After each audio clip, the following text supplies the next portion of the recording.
বন্দে পুরুষোত্তমম, বন্দে পুরুষোত্তমম, বন্দে পুরুষোত্তমম।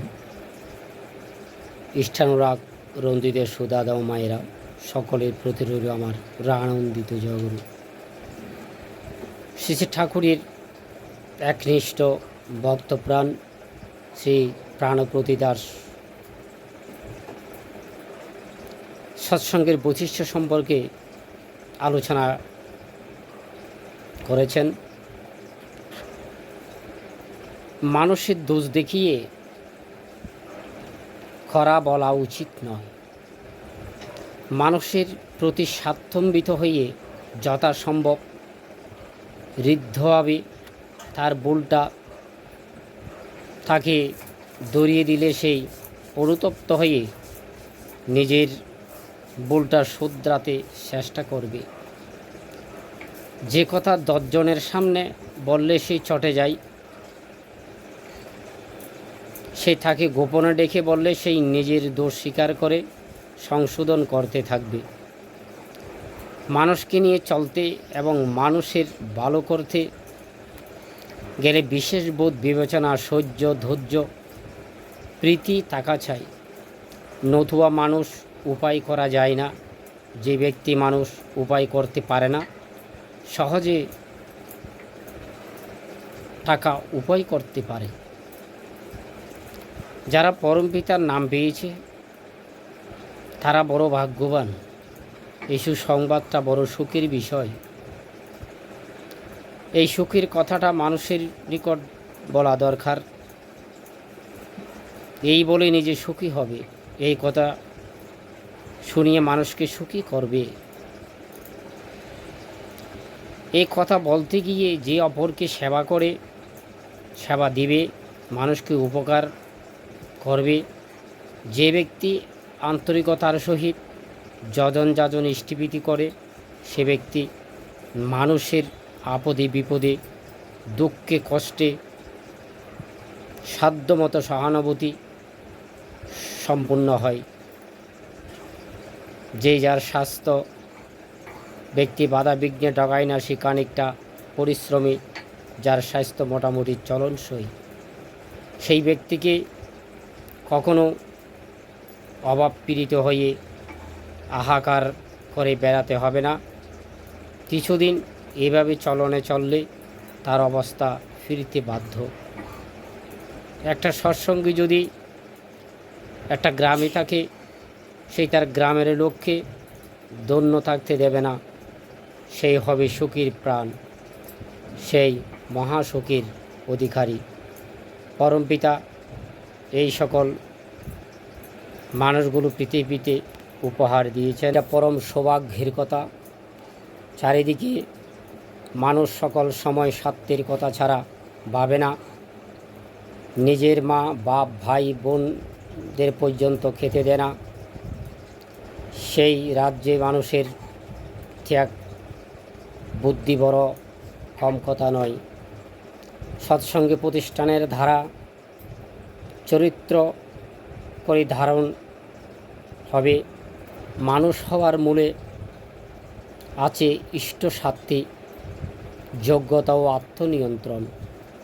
সৎসঙ্গীদের ইষ্টসাধ্যি হতে হবে, মানুষ সাধ্যি হতে হবে। ব্যক্তিগতভাবে তার কোনো প্রত্যাশা থাকবে না। মাথা কাটিয়ে গা গতর কেটে অন্যকে কাটিয়ে লাভজনক পরিচালনার ধারায় অভ্যস্ত হয়ে উঠতে হবে। ফলে মনুষ্য সমাজের, সৎসঙ্গ সমাজের সকলের মঙ্গল শ্রীবৃত্তি সূচিত হবে। প্রত্যেকটি মানুষের বাঁচাবার উদ্দেশ্যকে বহন করে চলতে হবে। সৎসঙ্গীদের কৃষ্টির জন্য সংগ্রাম করতে হবে। তাদের সৎসঙ্গ দাঁড়িয়ে আছে প্রত্যেকটি সত্তার স্বার্থ নিয়ে। সৎসঙ্গের বিরুদ্ধে যাওয়া মানে নিজের বিরুদ্ধে যাওয়া। কোনো লোকের সঙ্গে সৎসঙ্গের বিরোধ নেই। যদি বাছাবাড়ার প্রতিকূলে তারা না পায়, না যায়, বাছাবাড়ার প্রতিকূলে যদি কেউ যায়, তা থেকে প্রতিনিবৃত করার চেষ্টা করলে সেটা বন্ধুত্বের কাজ হবে। কাজটা হলো সৎসঙ্গীদের অবশ্য করণীয় কাজ। কাউকে মরতে দেয়া চলবে না, কাউকে পড়তে দেয়া চলবে না।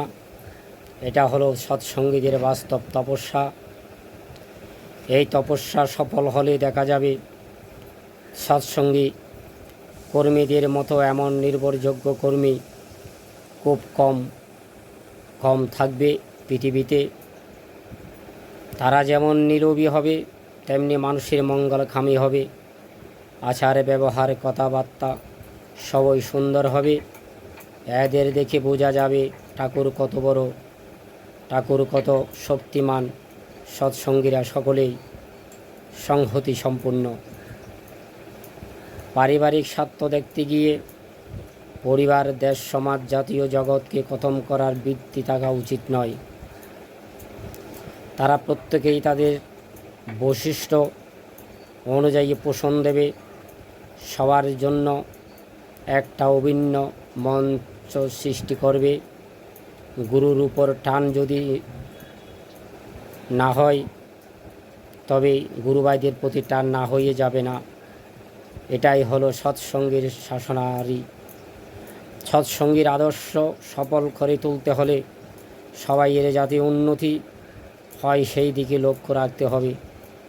সমাজ ব্যবস্থা, বিবাহ ব্যবস্থা ইত্যাদি সম্বন্ধে ঋষিরা সংহতিতাই যে বিজ্ঞানের নির্দেশ করে গেছেন তা সবাইয়ের মধ্যে ছালিয়ে দিতে হবে। প্রতিলোম সম্পর্কে খুব হুঁশিয়ার থাকতে হবে। বিধিমাফিক অনুলোম অসবর্ণ বিবাহ যত হয় তত ভালো।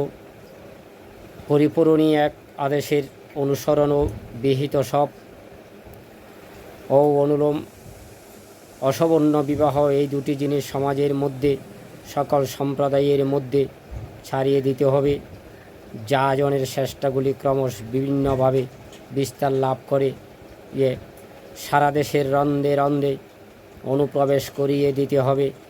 কয়েকটা মানুষ মরিয়া হয়ে লাগলে সারা দেশকে বাঁচান যায়। সময় থাকতে না করলে পরে অনেক জিনিস হাতের বাহিরে চলে যাবে। বাণীগুলো ছাপান দরকার, জমিজমা কেনার দরকার। পরম পিতার কথা লোকের কাছে পরিবেশন করা, মানুষগুলোকে যুক্ত সংযত করে তুলতে হবে। একাদশী অন্তরাশি করে তুলতে হবে। সকল পন্থীকে সংহত করে তুলতে হবে। বৈশিষ্ট্য অনুসরণ, আদর্শ অনুসরণ, পারিপার্শ্বিকের সেবা, জীবিকার্জন, ধর্ম, কর্ম, কাম, মোক্ষ সবই আমাদের আর্য বিধানে এক সূত্রে গাঁথা ছিল। যেগুলি প্রবর্তন করলে ইষ্ট বাঁচবে, কৃষ্টি বাঁচবে, তারা দেশকে বাঁচাতে পারবে। যাহা সপারিপার্শ্বিক আমাদের বাঁচাবার অন্তরায়, তাদের আমাদের বর্জনীয়। যারা সৎসঙ্গীকেই উপেক্ষা করে তাদের জীবন বৃদ্ধির জন্য আমাদের চেষ্টা করা দরকার। প্রত্যেকেরই ভিতর অসৎ যা আছে তাহা আমাদের সাধ্যমতো নিরোধ করা দরকার। আমি সৎসঙ্গী মানে আমি প্রত্যেকের জীবন বৃদ্ধির সঙ্গী। সৎসঙ্গী মানে সবারই বাঁচাবার সেবক হওয়া। ভাবতে হবে তুমি এবং তোমার স্ত্রী, পুত্রাদি সকলেই ঠাকুরের জন্য সব কিছু ইষ্টের ও ইষ্টার্থে হয়। বোধটা থাকলে কিছু স্বার্থ ইষ্টার্থের অঙ্গীভূত হয়ে ওঠে। ইষ্ট স্বার্থ প্রতিষ্ঠা থেকে বিচ্ছিন্ন কোনো আত্মস্বার্থ ও আত্মপ্রতিষ্ঠার প্রচেষ্টা থাকে না। তখন বুকের বলের অভাব হয় না। তিনি সর্বদা অন্তরে জাগরুক থাকেন। তার ফলে বলিয়ান হয়ে আমরা তার কাজ করে চলি। হয় দুর্বলতা, দুশ্চিন্তাটাই পাই না। একটা অমৃতময় অফুরন্ত অনন্ত জীবন প্রকট হয়ে ওঠে। তার কাজে বিপদ বা ঝুঁকি নেওয়া যায়। বীর্যবত্তা ও বুদ্ধিমত্তার পরিচয় দিবে সকলের জন্য। এইভাবেই সৎসঙ্গের সার্থকতা প্রমাণিত হবে। যারা যেই কোনো রকমের দয়ালকে ভালোবাসে তারাই সৎসঙ্গী। সত্তা সম্বর্ধনাকামী প্রত্যেক লোকই স্ব বৈশিষ্ট্য অক্ষুণ্ণ রেখে সৎসঙ্গে অবস্থান করতে পারবে। প্রত্যেক মহাপুরুষকেই পবিত্রভাবে পরিবেশন করা এবং ধর্মের গ্লানি দূর করাই গ্রাম ধর্মের উদ্দেশ্য। যে কোনো প্রতিষ্ঠা এই কাজে ব্রতী হলে যারা সৎসঙ্গীর অন্তরঙ্গ বন্ধু, পূর্বতনের নাম করে যদি কোনো সংস্থা তার নীতি বিরোধী কিছু করে তাহলে সৎসঙ্গ তাতে সায় দিতে পারে না, কারণ সৎসঙ্গীরা ওই পূর্বতনে ভালোবাসেন। ওই পূর্বতনকে প্রতিষ্ঠা করাই তাদের অন্যতম কাজ।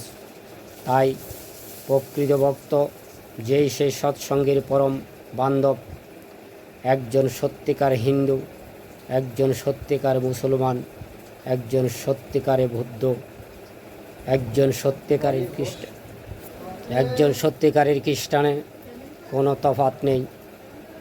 পূর্বোত্থানের প্রত্যেকেরই প্রতিষ্ঠা ও পরিপূরকের ভিতর দিয়ে মানব জাতির মিলন সাধন করে চলেছে সৎসঙ্গ। অবতার মহাপুরুষ মাত্রে বৈশিষ্ট্য পালি অপরিয়মান, যোগ পুরুষোত্তমম সবই তার লক্ষ্য ভাগবত মুখ্য। সৎসঙ্গীরা নিজ বৈশিষ্ট্য অনুযায়ী পরিবেশকেও তাদের বৈশিষ্ট্য অনুযায়ী চলতে সাহায্য করবে। পরমপিতা সবারই সৎসঙ্গেও সেইরূপ সবাইরই সকল প্রদেশের